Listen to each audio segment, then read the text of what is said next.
Paano natin nasabi na totoo ang Cabral files na inilabas ni Congressman Leandro Leviste?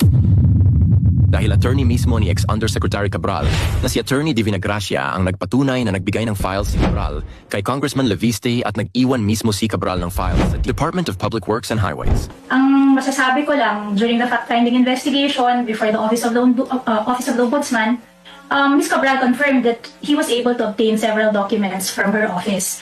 Nakumpirma niya? Nakumpirma po niya sa inyo? Kinonfirm niya po ito sa mga investigators ng Office of the Ombudsman. At, yes.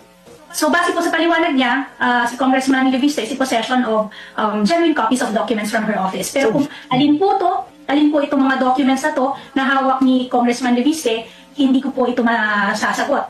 I guess the best person to address this would be Secretary Dizon, because ayon po kay Ms. Cabral, she left all copies in her office before she was asked to tender her courtesy resignation.